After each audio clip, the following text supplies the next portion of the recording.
وعلى آله وصحبه أجمعين أما بعد السلام عليكم ورحمة الله وبركاته مساء الخير حياكم الله وبارك الله فيكم. طيب، والمكثرون من رواية الأثر. طيب، أصحاب الحفظ الحمد لله you memorized it. ولكن السؤال، ثمة سؤال: هل أديت زكاة مالك؟ وما الوعيد لمن لا يؤدي زكاة ماله؟ من الكبائر الموبقات المهلكات: والذين يكنزون الذهب والفضة ولا ينفقونها في سبيل الله فبشرهم بعذاب أليم إلى آخر الآيات. فالمسلم يجب عليه أن يزكي ماله، والعلم أنفس من المال وأعظم من المال، ويحرص على العلم أكثر من حرصه على المال. فإذا وجب عليه أداء زكاة ماله فمن باب أولى وأحرى أن إيش؟ فأنتم علمتم من علمتم. في التواصل الاجتماعي نشرتم المقاطع والأبيات الشعرية، تستفيد وتنتفع من عدة جهات. الجهة الأولى ترسيخ في ذهنك حتى لا يمكن نسيانه ولو حاولت. الفائدة الثانية فائدة الدعوة ونشر العلم ونشر الخير، تذكير الناس، وأنت إن شاء الله تدخل في الذين يتواصون بالحق والصبر. نعم. طيب، we're saying here that if you've memorized the lines of poetry from last week, one of the ways of you solidifying that memorization is by paying zakat, paying your tax due on your wealth, at least 2.5. You want to give more? Alhamdulillah. You want to give sadaqah? Alhamdulillah. But a bare minimum is 2.5 of your yearly savings that reach a minimum, a nisab. So wealth is valuable, no doubt about that. Allah called wealth khair. Think about that now, how we look at money and wealth in a negative mindset. But Allah Azza wa Jal called wealth what? He called it goodness. Think about that. When did Allah call wealth filth or dirt or evil? Is there a Quranic verse? هل ورد فتنة؟ فتنة خير ولا فتنة شر؟ امتحان، قد ترسب وقد تنجح. كلمة فتنة نفسها ليس فيها ذم ولا مدح، ولا لا؟ ليس هناك مدح ولا فتنة، امتحان، اختبار. أما كلمة خير هذا أصل الكلمة، إيش يعني خير. All right, so Allah called wealth goodness. Money is important. نعم المال الصالح. Money is a big thing in Islam. Hajj, marriage, al-jihad fi sabilillah, ilm, the masjid. All of these things are in need of what? النفقة والدعم. The Muslim, he's from the most understanding of the importance of money. So if money is so valuable and important, then what if I told you something is more valuable, more important, more precious, more needed? And that is knowledge of the prophets and the messengers. So if you have to pay zakat on the wealth that you have, if you have to give sadaqah on the wealth that you amass, if you're threatened on the day of judgment, the Prophet ﷺ says the camels on which the zakat is not paid, they will trample you, they will stomp you. Every time one passes by, it will stomp him and trample him again and again and again. The snake that will bite the man's face and tell him, Ana maluk, ana kanzuk. Right? How many hadith are there about the punishment and the sin of not paying zakat? And the mushrikun don't pay zakat, and the believers pay zakat and they give sadaqah. We can agree on this or not? Everybody should be able to agree on this. So that's monetary money that you have to protect, and the knowledge that protects you. You spend from money, it's depleted. The more knowledge you give, the stronger knowledge you have. And it becomes firmer and firmer and firmer in your mind and in your heart. So when you memorize something, you get a benefit. Thank Allah for that benefit. Thank the one who brought you that benefit. And most importantly, pass on the knowledge. And when you pass on the knowledge, it is paying zakah. And it is a means of the knowledge being or becoming unforgettable in your mind. If I asked you right now to recite Surah Al-Fatiha, how difficult would it be? Do you have to think?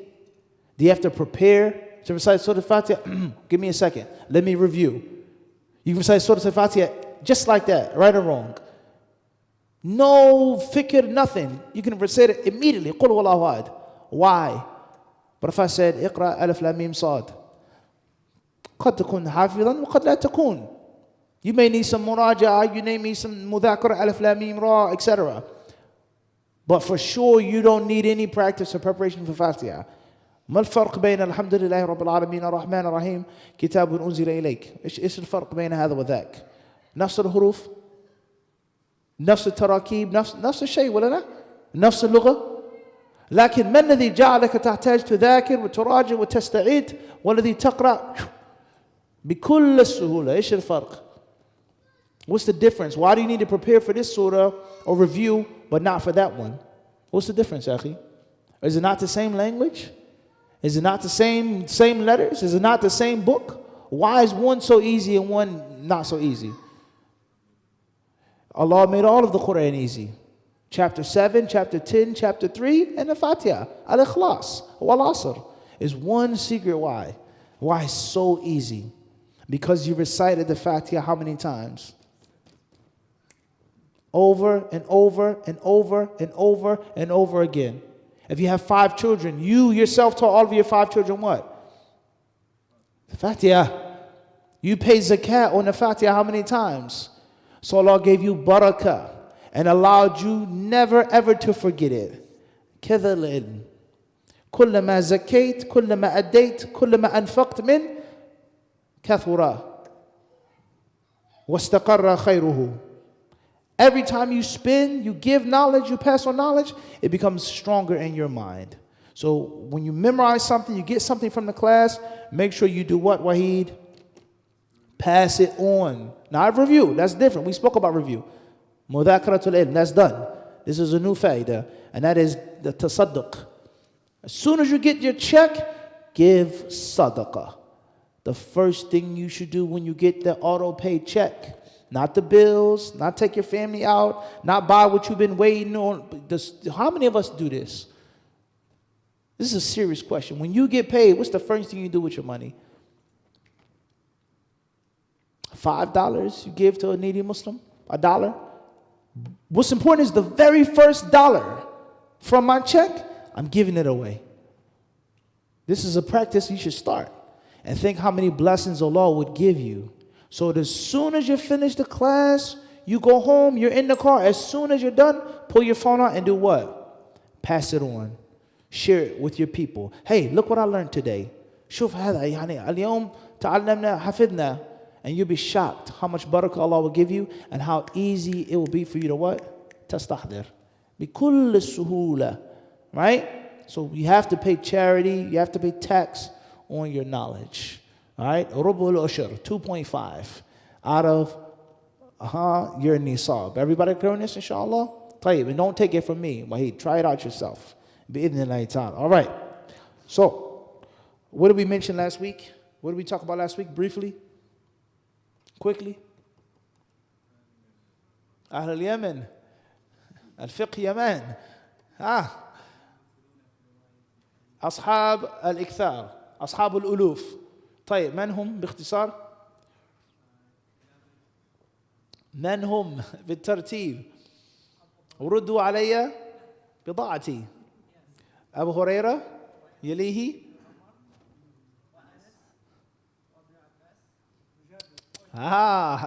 مذاكرة العلم حياته.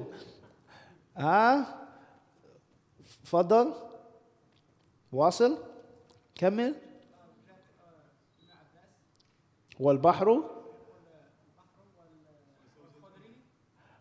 كالخضري زوجة النبي. طيب, who are the six?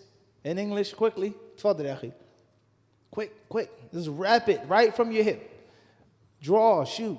No thoughts. If you reviewed it, it would be easy. Abu Huraira. In order. Ibn Umar. Next. Anas ibn Malik. Next. Jabir. أين أصحاب التثبت. كالخضري جابر زوجة النبي. All right, perfect.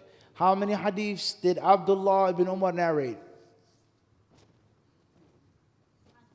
5,000. Good guess. Try again.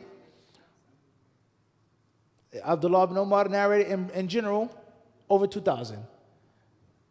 Abu Hurairah narrated over 5,000. Come give me a high five. Quick. MashaAllah. It's good that you remembered that. You're better than us. A high five. MashaAllah. Allahu Akbar. Alhamdulillah. Tayyib. What else did we mention last week in brief? Who was the last of those six to die? I'll give you a hint. Jabir or Anas? Anas? Where did Anas die? And what state? Iraq. We can agree on that. Basra, Kufa is Iraq for sure. Where did Jabir die?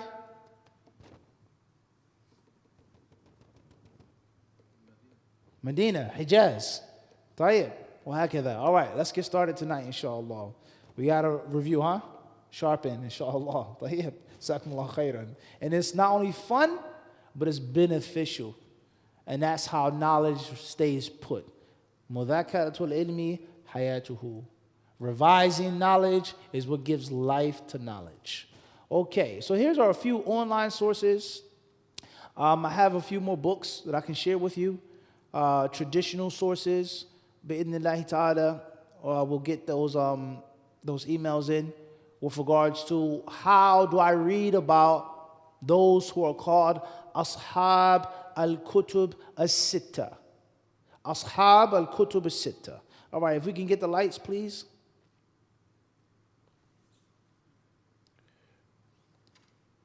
Jazakallah khairan. All right, this should be good here. Okay. Ashab al-Kutub as-Sitta. Now, and this is, once again, and it's a reason why I'm showing you this, how Muslims should benefit. Put them all out. It's better. Yeah, Jazakallah khairan. How is a Muslim to benefit from technology, social media, and the internet? People, they say, put your phone up, lock your phone up, you need time away from your phone, etc., etc. All right, tayyib. But even better and even easier is to translate and to recycle the negatives, wasteful stuff into positive stuff. So instead of me scrolling on Instagram or TikTok or whatever else, shopping, and whatever you're looking at, inshallah it's halal, how about I just go to Islam or Islam Q&A or Islam Web or this website and that website. So we need a break from our phones. We need a break from the screen time. But that may be very difficult. Let's be realistic now. I'm attached to my phone 24/7. I sleep with my phone. I go to the bathroom with my phone. I take a shower with my phone. They have the little things you put your phone in, right? Waterproof case. Let's be realistic. You drive with your phone. You eat with your phone. People are eating at the dinner table with the phone. You can fake it if you want. Oh, the phone. But let's keep it real. Most of us are connected to the phone. Let's be realistic. Let's be honest with ourselves. So therefore, giving your phone a break, letting it charge, getting some fresh air, get some exercise, read a book, etc. No doubt about it. We're at the dinner table, son. Put your phone up. Let's talk. I don't get to see you all day. I got to go to work. You go to school. How are you doing, son? Talk to me. Put your phone down for 5 minutes. Or we can say, let's now use the phone for good. Let's learn some good websites. Let's learn how to do some research online. Let's benefit from the phone and from the internet and from Wi-Fi. Everyone understand this? وَمِن ذَلِكَ, and from that is this website, Al-Islam Su'al wa Jawab. And there are many websites like this which are, mashallah, no doubt, full of info, full of beneficial info. It is not enough time to read the different articles and books and fatawa and the buhuth and munaqashat ilmiya. تنتفع وتستفيد من الله بها عليم. ساعة واحدة. You'd get so many benefits in just 30 minutes, 5 minutes. As well. Arabic, Urdu, English, so on and so forth. All right? So this is one source here. And then the question says, من هم أصحاب الكتب الستة؟ وهل يوجد في كتبهم أحاديث ضعيفة؟ والشيء الذي يهمنا هو الشطر الأول من السؤال. من هم أصحاب الكتب الستة؟ أما الشرط الثاني والأخير من السؤال فلا يهمنا في درسنا هذا. أحاديث صحيحة، أحاديث ضعيفة، لا يهمنا الآن. All right, and inshallah, before we finish the class, hopefully we can give you some more traditional sources on how to read about Ashab Kutub As-Sitta, لطلبة العلم, for students of knowledge. Student of knowledge is going to benefit from the internet, but he's never ever going to rely on the internet. Student of knowledge is going to benefit from AI, but he's not going to blindly follow and just totally rely on artificial intelligence. However, لا شك يستفيد ينتفع. He's going to benefit from it. Saves you time. It gives you an idea. It may give you information that is difficult to read, so on and so forth. All right, so who are the people of Al-Kutub As-Sitta? ملخص الجواب أصحاب الكتب الستة إلى آخره. طيب, now we have the jawab. أصحاب الكتب الستة هم الإمام البخاري, الإمام مسلم, الإمام أبو داود, الإمام الترمذي, الإمام النسائي, الإمام ابن ماجه. تعريف موجز بأصحاب الكتب الستة. أولا الإمام البخاري هو إن شاء الله القارئ من يتبرع لنا بالقراءة. بسم الله. الإمام البخاري وهو أبو عبد الله محمد بن إسماعيل بن إبراهيم بن المغيرة بن بردزبة الجعفي. كان جده المغيرة مولى الإمام الجعفي والي بخارى، فانتسب إليه بعد إسلامه. ولد ببخارى سنة 194 هجرية، ونشأ يتيما، وأخذ يحفظ الحديث وهو دون العاشرة. ولما شب قام برحلة فقصد مكة، وأدى فريضة الحج، وبقي في مكة زمنا يتلقى العلم على أئمة الفقه والأصول والحديث. ومن ثم بدأ يرحل ويتنقل من صقع إسلامي إلى آخر على مدى 16 سنة كاملة. طاف فيها بكثير من حواضر العلم، يجمع فيها حديث النبي صلى الله عليه وسلم، حتى جمع ما يزيد على 600,000 حديث، ورجع إلى 1000 محدث وناقشهم فيها. وكانوا ممن عرفوا بالصدق والتقوى وصحة العقيدة. ومن هذه الجملة الكبيرة من الأحاديث انتقى كتابه الصحيح متبعا في بحثه عن صحتها أدق الأساليب العلمية، في البحث والتنقيب وتمييز الصحيح من السقيم وانتقاء الرواة، حتى أودع كتابه أصح الصحيح، ولم يستوعب كل الصحيح، وأسماه الجامع الصحيح المسند من حديث رسول الله صلى الله عليه وسلم وسننه وأيامه.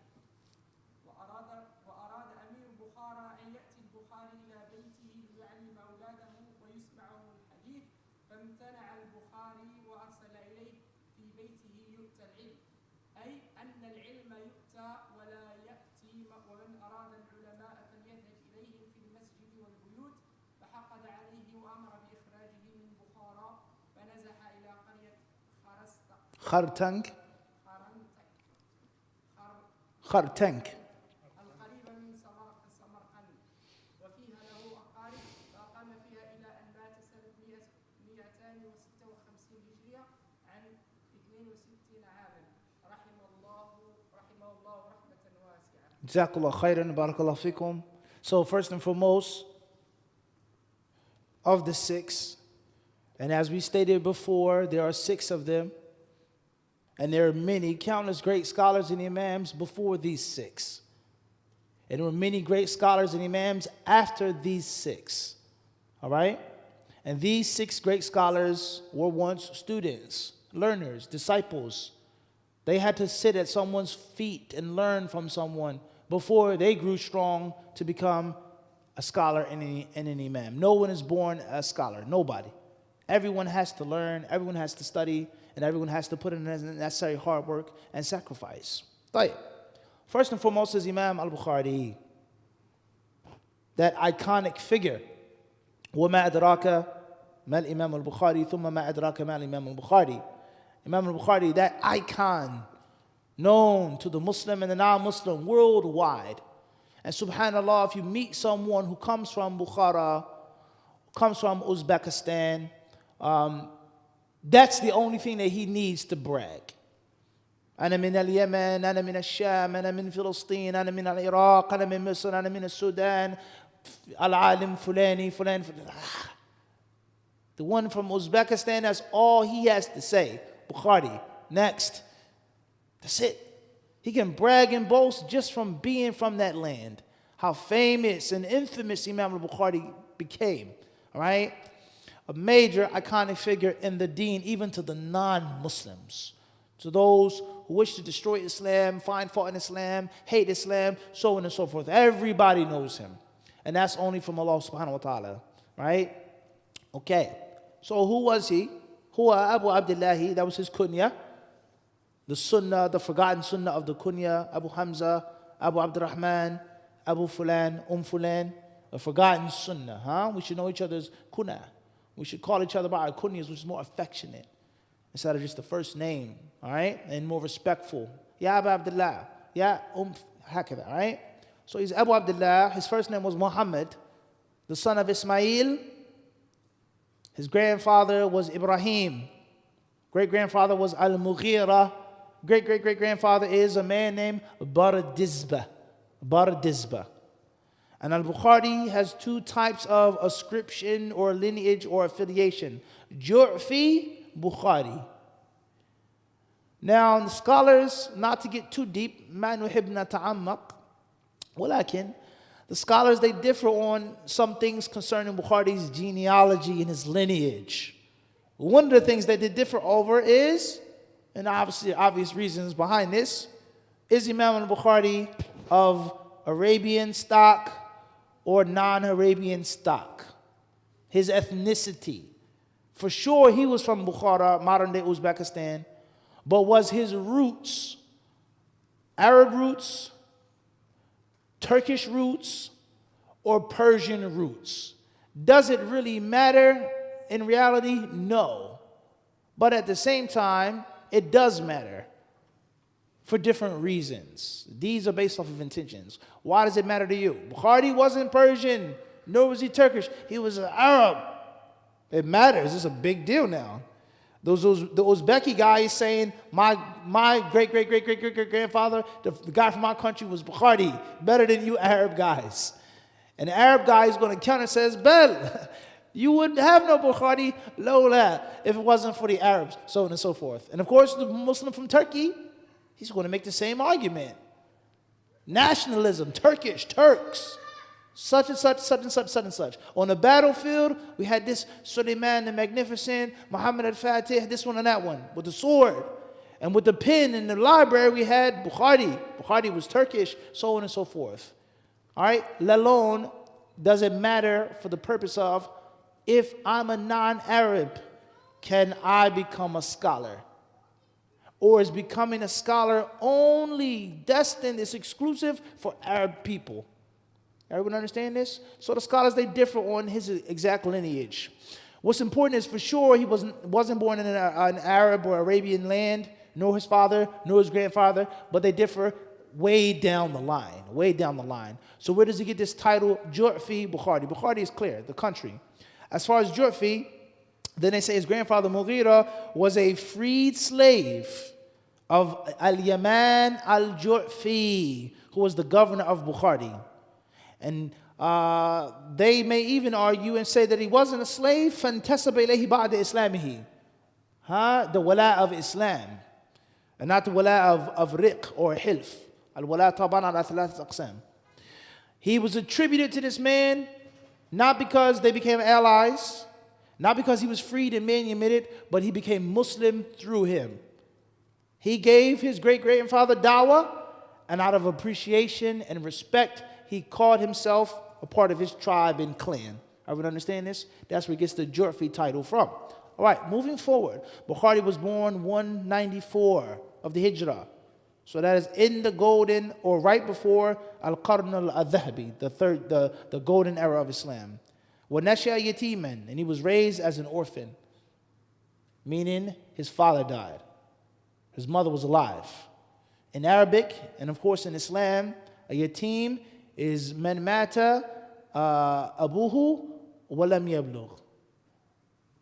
Even if his mother is taking care of him, he's still considered a yatim. لأن اليتبع أو اليتمة في اللغة إيش؟ الكسب. والمفترض في الرجل الوالد أنه هو الذي إيش؟ يكسب وينفق. All right? In Arabic, an orphan is someone who loses his father before puberty. In English, it's a little different. An orphan is someone that has no parents, right? In an orphanage. But in Arabic, if your father dies before you reach the age of puberty, you are considered a yatim. So Bukhari's father died when he was young. And obviously this shows us overcoming adversity. Overcoming adversity. There's no excuse why you shouldn't seek knowledge, why you can't be a scholar. What excuse you going to make? I'm from this race. I'm from this town. I had to learn. My mother, my father. Everyone has different challenges in life. Bukhari grew up without a father. وَأَخَذَ يَحْفَظُ الْحَدِيث وَدُونَ الْعَاشِرَةِ. He started memorizing hadiths before the age of 10. وَلَمَّا شَبَّ. And when he grew up, he went to puberty. He traveled. He left Bukhara and he went to Mecca to perform Hajj. And we benefit from this part of his biography. Number one is taqdeem ma hu aham, is putting forth that which is most important, prioritizing Hajj, the obligatory ibadah. And second of all, dururat al-intiqal wal-intihal. تترك بيتك وأهلك وأصحابك ومعارفك تتركهم. You have to leave all of those things alone if you want to seek knowledge. You have to travel. And in the way of the disciple, I have mentioned and I have explained the 3 deadly F's that every student of knowledge must avoid. The 3 deadly F's: friends, family, familiarity. You have to avoid these 3 letters, these 3 F's. If you're unwilling to do away with your friends, you won't be a successful student of knowledge. If you're unwilling to be away from your family, you become homesick, the food is horrible, my family, my mother's crying on the phone, son, when are you coming back? I'll send you your ticket right now. Just please leave, come back. And if you are afraid and scared to be in an unfamiliar town or place, people speak a different language, there's different foods, different climates, people are racist, they treat me funny here, you can't be a student of knowledge until you're willing to do away with all 3 of those things. Right now, I'm in Pakistan studying. I have no friends here. The people don't like me. I have no family here. And I'm totally unfamiliar with the food, the language, the culture, the climate. But right now, I'm in Pakistan to study the Quran. That's it. Hifz, nothing more. Not to make friends. So if you get homesick too fast, or it's uncomfortable enough, then you can't be a student of knowledge. All right, moving forward. So he went to Mecca, he performed Hajj, and he remained in Mecca. يتلقى العلم عن أئمة الفقه والأصول والحديث, learning from the different scholars there. ثم بدأ يرحل ويتنقل من صقع إسلامي إلى آخر. And then he left Mecca and he went to the other regions, the Muslim lands, Mesopotamia, Baghdad, Basra, Kufa, Sham, so on and so forth, the centers of knowledge, right? And this took 16 years. Allahu Akbar. 16 years. You being away from America for 16 years with a cell phone. Huh? With all the technology is hard enough. Imagine back in the day. You go back home, you didn't see your mother, your grandfather. This person died. 16 sana. This one has grew up. This changed. 16 years of sacrifice for the sake of Allah subhanahu wa ta'ala. طاف فيها بكثير من حواضر العلم. All those different centers of knowledge. يجمع فيها أحاديث النبي صلى الله عليه وسلم. Learning, studying, memorizing the hadiths until he had this grand number, 600,000 hadiths that he learned and memorized. ورجع إلى 1000 محدث وناقشهم فيها. And over 1,000 teachers of hadith he studied with and he debated with. يا شيخ أنت قلت كذا وحدثنا كذا. ناقشهم. And this is obviously, as they say, victory has defeated you. This is one of the reasons behind Imam al-Bukhari's tragic demise or downfall, which isn't a downfall, but what happened to him in his life, towards the end of his life, because of jealousy. His talent was intimidating. It made people insecure and inferior. Saru hasaduhu. Some people started to envy him, and they were too scared, like, this guy is extraterrestrial. He's not from here. Look at his hifd. And he's 10 times younger than me. They became insecure because of his talents and his abilities, unfortunately. And that's another discussion. وَكَانُوا مِمَّنْ عُرِفُوا بِالصِّدْقِ وَتَقْوَى وَصِحَّةِ الْعَقِيدَةِ. Okay, these different scholars that were known for piety and righteousness and صِحَّةِ الْعَقِيدَةِ, correct aqidah of al-Islam. ومن هذه الجملة الكبيرة من الأحاديث انتقى كتابه الصحيح, and that is the stock or the pool from which he made his book, which is not called Sahih al-Bukhari. He didn't call it, that's not the name of his work. His name of his work is Al-Jami' Al-Sahih Al-Musnad, and missing here is Al-Mukhtasar. كلمة مهمة جدا. Alright, المفروض تكون هون كلمة إيش؟ المختصر. الجامع الصحيح المسند المختصر. Okay, من حديث رسول الله صلى الله عليه وسلم وسننه وأيامه. So Bukhari was very scrupulous. He's very meticulous. He was extremely fault-finding, nitpicking with the narrators and the narrations. And he only wanted the best of the best, the cleanest of the cleanest, the grade A top organic stuff. Everyone understand this? No blemish whatsoever on this tomato. In the supermarket, they put the best, reddest, most symmetrical tomatoes out in front. Is this not the case? And other tomatoes are good, sweet, ripe, juicy, but they aren't as pleasing to the eye. Oh, we want the best, the finest of the best. And the more expensive the supermarket that you go to, the finer the supermarket that you go to, the produce stand, finer things will be. Right? So he picked the most authentic hadiths from those that he heard and those that he memorized. And of course, there are different stories about Bukhari's mind-boggling memorization. أو ربما حديث كتبته مثلا أو سمعته في الحجاز كتبته في الشام.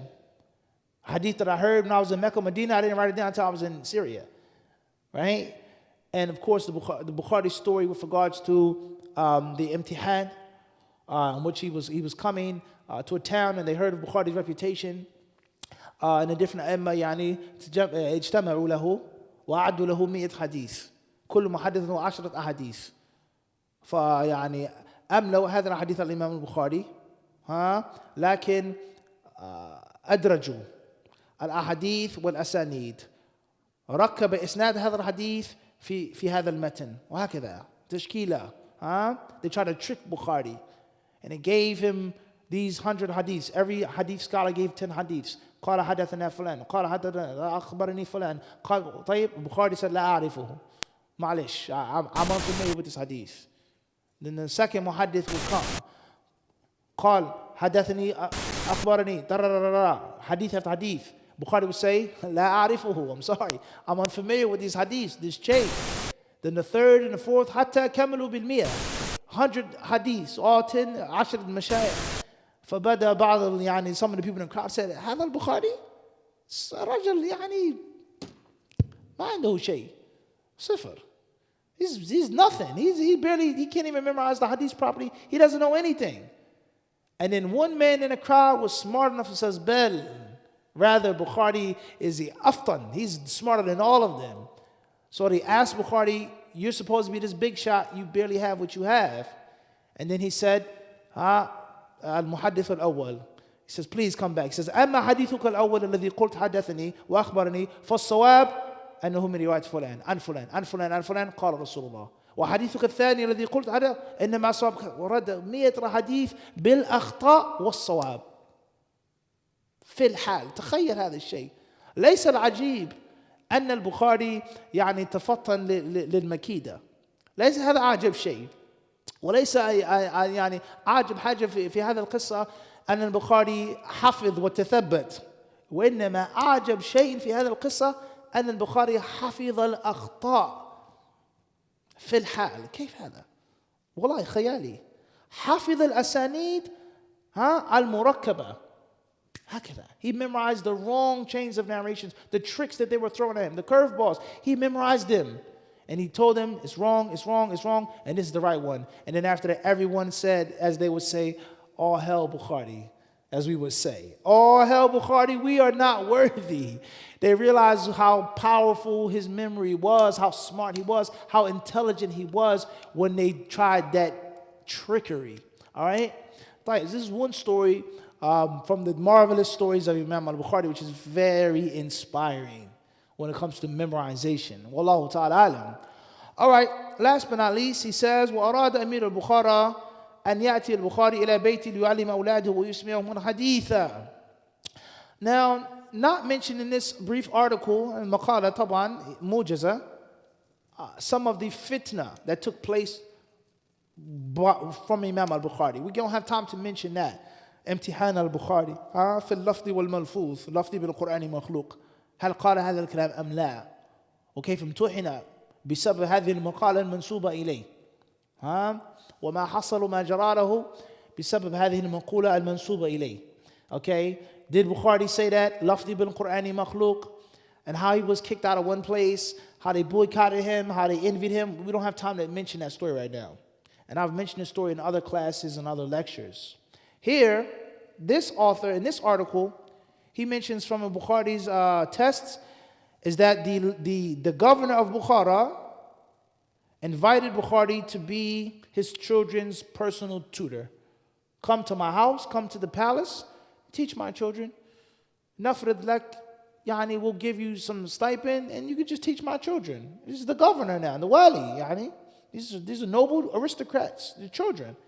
And Bukhari, فَامْتَنَعَ الْبُخَارِ Bukhari said, no, sorry, I can't help you. And not only did Bukhari say no, but according to this article, he didn't say it to the wali. He says, وَأَرْسَلَ إِلَيْهِ Bukhari didn't go to the man's palace or house. He sent the messenger. You go back and you tell this big shot, your master, this aristocrat, فِي بَيْتِهِ يُؤْتَى الْعِلْمِ أي أن العلم يؤتى ولا يأتي. How can knowledge come to your house? How is it possible that knowledge is going to arrive at your palace? Knowledge doesn't travel. One must travel to knowledge. Golden rule. Knowledge doesn't travel.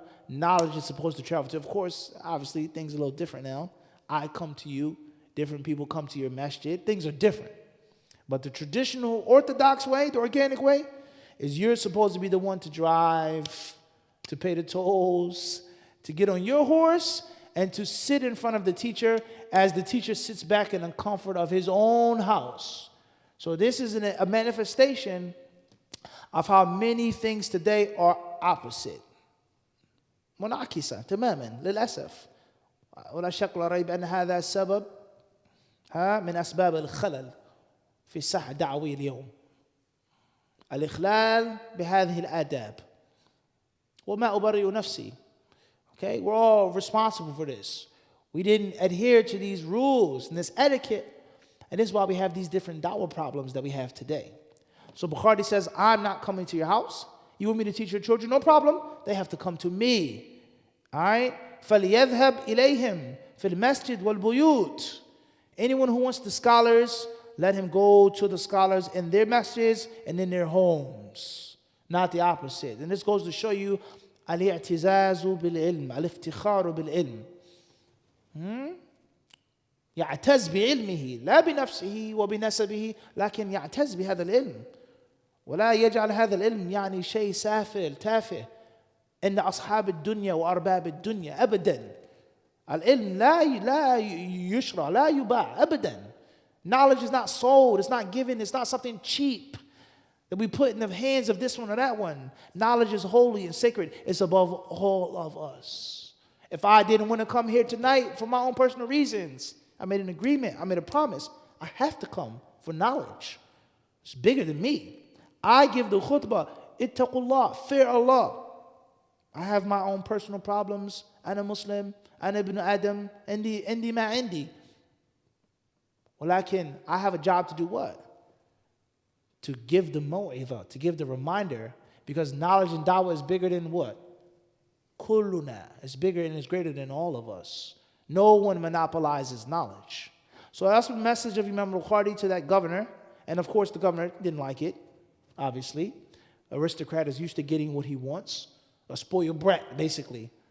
A grown man who's a spoiled child. No one has ever told me no. Who are you to tell me no? So he said, فَحَقَدَ عَلَيْهِ. He began to have bad and nasty feelings about Bukhari. Who's this Bukhari guy think he is? To tell me no, to be disrespectful, to not take my invitation. Who does he think he is? فَحَقَدَ عَلَيْهِ وَأَمَرَ بِإِخْرَاجِهِ. And he kicked him out of Bukhara, unfortunately. And then he went to, became a refugee to a qarya, a village called Khartank. All right, a part of Samarkand. And he had some relatives there, and that's when he died. And of course, there's another story about Bukhari's death on the road in Khartank. What happened to him, unfortunately, because of the envy and the hasad of the people. Allah musta'an. And he died in the year 256 of the Hijrah. And he was 62 years old. May Allah subhanahu wa ta'ala have mercy on Imam al-Bukhari.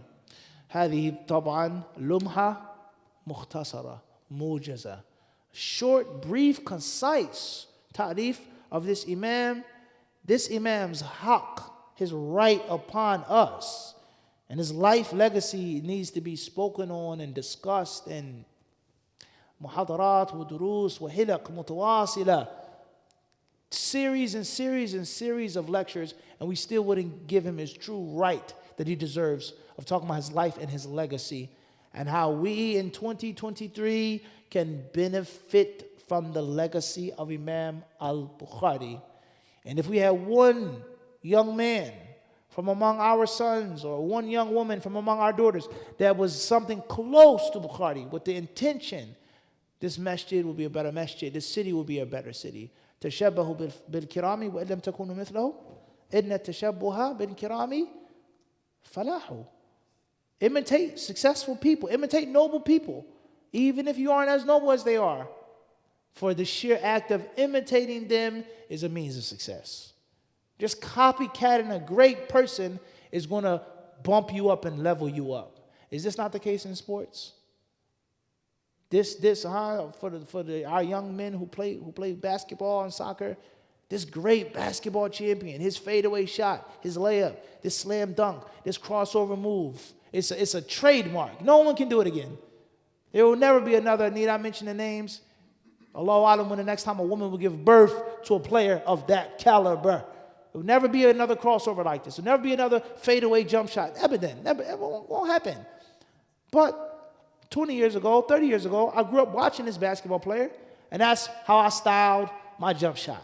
That's where I got my crossover from. And if the crossover isn't as good as this one, but it's reminiscent of it, would I not get that player more respect? Yes or no? It's a fact. Just the fact of, wow, that's such and such's move 20 years later.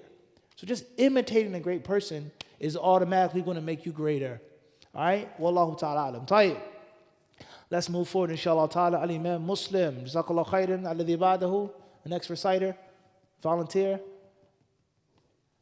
Bismillah.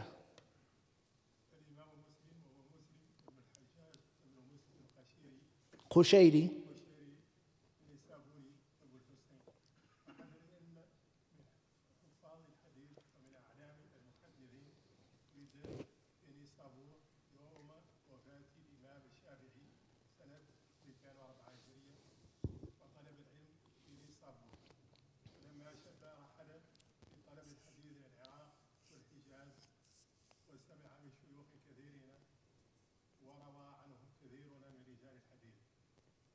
أشهر كتبه صحيحه المعروف بصحيح مسلم، هو أحد الكتب الستة المعتمدة بالحديث، استغرق لتاريخه ما يقرب من 15 سنة، وصحيحه يلي صحيح البخاري بالمكانة وقوة الأحاديث.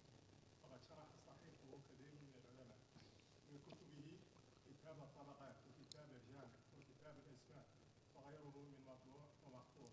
توفي بمدينة نصر آباد قرب إسطنبول سنة 261 هجرية عن 57 عاما، رحمه الله. Jazakallah khairan wa barakallahu fikum. Next is Imam Muslim. Imam Muslim's first name is actually Muslim. That's his name, Muslim.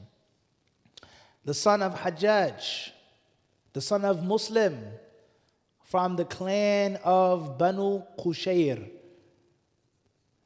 Naysaburi, from Nishapur, northern or central Asia, right? Now, Imam Muslim as well, they differ on his lineage, just like they differ on Bukhari's lineage. Qushayr, Banu Qushayr, this Arabian clan, هل كان من أنفسهم ولا كان من مواليهم? Was he an actual blood member of the tribe, or was one of his forefathers a captive and a slave who was later manumitted and freed and attributed himself to Banu Qushayr? Okay, Nishapur, what's the closest country to Nishapur today? Iran. The first thing people think about it, Iran, something evil, Shiite, this, that, political, Houthi, etc., etc. للأسف الشديد, right? Iran, the list of scholars that came from that, forget the exact that area. وما حوالي, just in the drink, they drink from the water on the outskirts. You'd be shocked at the Imams that came from what's currently just known today as Iran, let alone Tehran, Razi. Right? It was as if it was something in the water there. Allahu alam. You drunk the water and you just became an alim of hadith. It was amazing. So Imam Muslim, rahimahullah ta'ala, from Nishapur, Ahadul Imma min Hufad al-Hadith. He's one of the grand masters of hadith, hands down. Imma. Alright, Amir al-Mu'mineen. And before we move forward, Imam Muslim was a friend and a student, or student and friend of Imam al-Bukhari. They knew each other, they met each other. Muslims studied with Bukhari. And subhanAllah, not only were they students, but they were friends. And the famous narration with regards to Hadith Kafarat al-Majlis. Muslim rahimahullah ta'ala فيما نقل عن أنه ناداه يا أمير المؤمنين في الحديث أستاذ الحديث وطبيب علله. He says, let me kiss your feet. Right? He called him Ustad al-Hadith wa Tabib Ilalihi. He called him a Hadith doctor. Right? A top surgeon. He says, Ashhadu. He says, I bear witness. La yubghiduka illa hasid. Allahu Akbar. Imam Muslim said about Bukhari, his teacher and his friend, he says, nobody will dislike you except that he's a hater. It's impossible for somebody to hate you except that he has something in his heart. Everyone has to acknowledge your greatness. So Imam Muslim learned from al-Bukhari, but alhamdulillah, he did not blindly follow Bukhari. Imam Muslim has his own personality. His book has his own personality. And in many ahadith, many different issues, Muslim differed with Bukhari. And that's a lesson for us. Al-ihtiram shay, taqdeer shay, amma al-ta'assub al-baghid, taqlid al-a'ma, shay akhar, tamaman. La talazim bayna hadha wa dhak.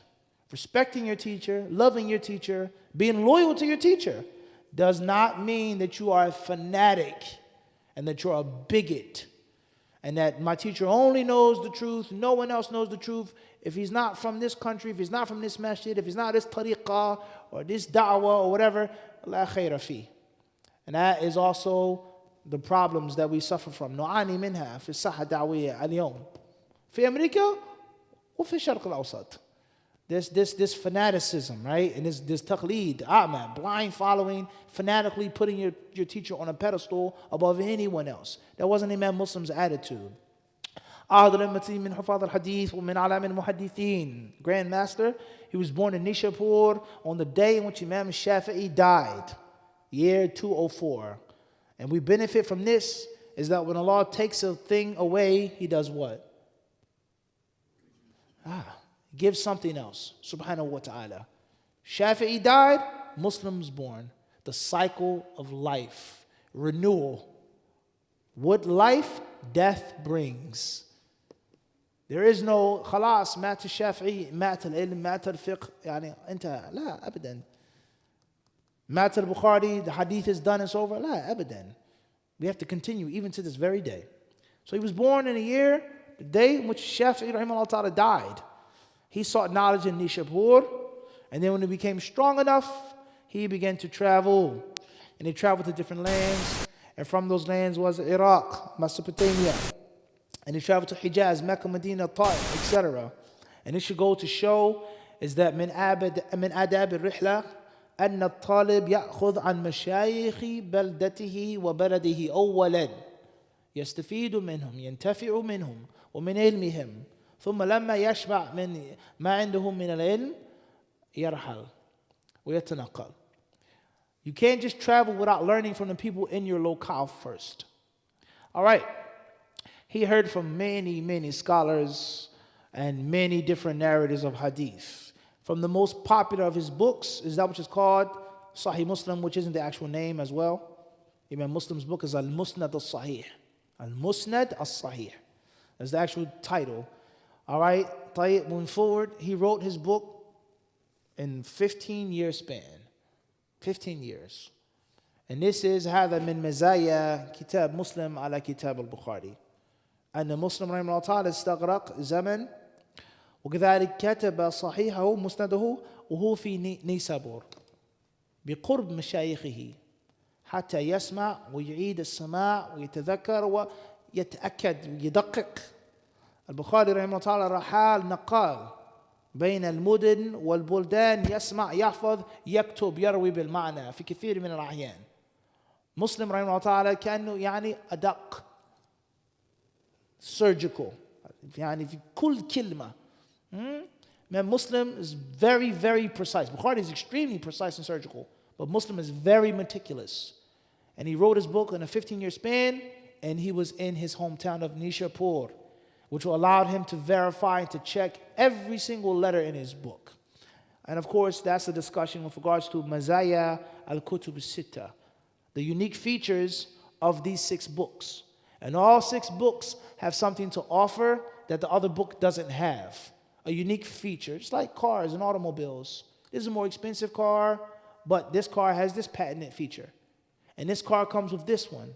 And they have this button and this thingy that you can't find in another dealership. That's how life is. طيب. Imam Muslim rahimahullah ta'ala, his book comes after Bukhari's book with regards to strength and authenticity. And many great scholars explained his book. طيب. Imam Muslim, he wrote other books as well. He died in the city Nasr Abad, on the outskirts of Nishapur, year 261, and he was 57 years old. Some scholars mention, one of my teachers, he told us this story of the reason behind Imam Muslim's death. Obviously, inshallah, we'll stop here.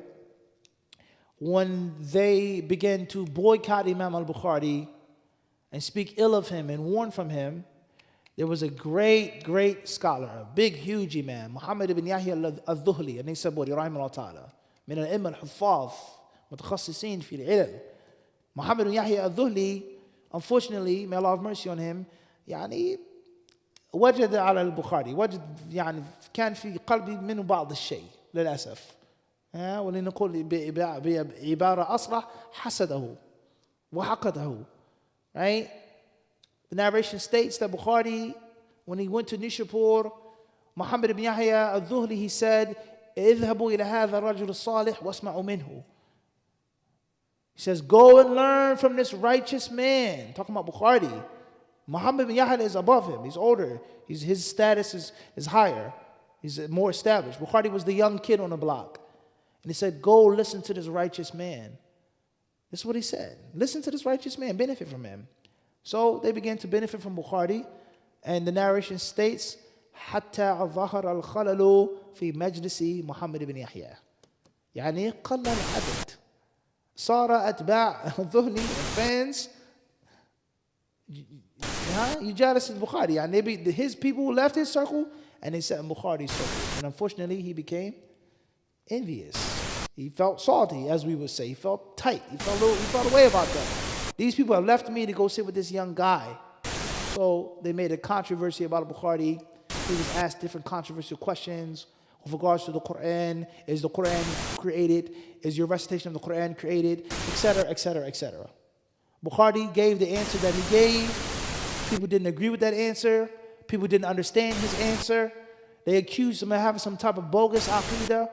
فهجروا وتركوه ووقعوا فيه تكلموا فيه وحذروا منه. They began to warn against him and talk about him and say very bad things about Bukhari. إن البخاري يقول بخلق القرآن. البخاري يقول بأن اللفظ مخلوق إلى آخره. All right, so Muslim rahimahullah ta'ala, when he got wind of what happened to Bukhari, some narrations state, I'm not saying this, nor am I saying على وجه الغيبة to backbite. When you read in لو طالعت مقدمة إمام مسلم تجد في كلام بعض الحدة في الأسلوب. Okay, they said Imam Muslim was very impulsive and that he had a hot temper. He had a sharp temper. And he wasn't just an easygoing type of guy. When he spoke, it was, like fierce.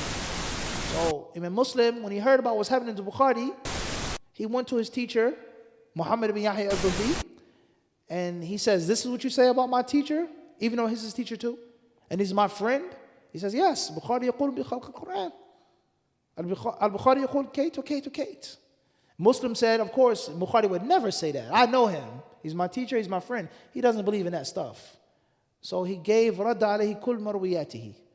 All the hadiths that he memorized from this Imam, Muhammad ibn Yahya al-Dhuhli, and he wrote down, he gave them back. Now think about this now. Him giving him back these hadiths will be equivalent today you taking your degrees from this esteemed university and ripping them up.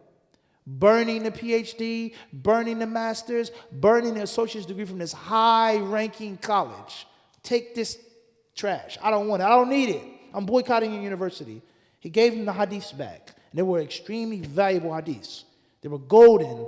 This was the top hadith master. Muslim says, I don't want anything to do with you. And he left him alone. So he left with Imam al-Bukhari as well. Okay? And then as Imam Muslim returned home, later on in his country, Nishapur, he was in his library. And someone came to visit him. And they say, سئل عن حديث, سئل عن رواية, فلم يتمكن من استحضارها. He couldn't remember what he was asked about. And that bothered him. He became really upset that someone asked him about something and he couldn't remember. So Imam Muslim, he went to his books, he went to review, بدأ يفتش يبحث عن هذا الشيء صواب في هذه الرواية. And as he was looking through the hadiths, someone brought him a crate of dates as some food. So بدأ يأكل التمر يبحث يفتش هو مهموم. He's bothered. And subhanAllah, look at the hunger. Look at the dedication to knowledge. He was never pleased with being ignorant. And that's only one hadith. Nowadays we live, you can't recite the Fatiha properly. Adi. You memorize قُلْ هُوَ اللَّهُ أَحَدٌ قُلْ طيب, no problem. What are the arkan of the salat? Basic seerah? إنسان يرضى. يكون على الجهل. ما في شيء. There's no issue being ignorant. Imam Muslim was not okay with being wrong. He wasn't okay with missing one shot. Think about this now. He was not okay with the missed shot. So he began to research and he kept eating the dates. And he didn't realize that he finished a whole box of dates because he was so overwhelmed by looking and researching. And he said that the dates, it was too much heat in his body. He didn't drink anything and he became very sick and he became very ill. And he died as a cause of eating those dates as he was researching and reading. In other words, he died because he was obsessed with one fa'idah, one hadith. So let us stop and think about our world. We can't even read 40 hadith nawawi. Imam of the masjid doesn't know 40 hadith nawawi. Father of a household doesn't know one basic hadith to tell his children. Imam Muslim, mat, he died. In sahat al-qissa, Wallahu ta'ala alam. The moral of the story is shiddat al-hirs. They were very diligent and they were hungry. And of course, the Prophet ﷺ tells us, "Men humani la yashba'ani." Two people that would never ever be satisfied. And the Prophet ﷺ mentioned, "Manhumun fi talab al-ilm la yashba'." He will never get enough of seeking ilm. All right? Many of us, we have no desire to seek knowledge whatsoever, even on the most basic level. We ask Allah Azza wa Jalla to guide us all. Al-Muhim, hopefully, al-maqsood min al-qissa, inshallah, wasil. Okay, that's Imam al-Bukhari. Afterwards, hopefully, in our next class, we'll go on to Imam Abu Dawood, al-Sijistani, Imam al-Tirmidhi, and Imam al-Nisa'i, and of course, Imam Ibn Majah, rahimahullah ta'ala, jazakumullah khairan. Sallallahu wa sallam mubarak ala abdihi wa rasulihi nabiyina wa imamina Muhammad. If there are any questions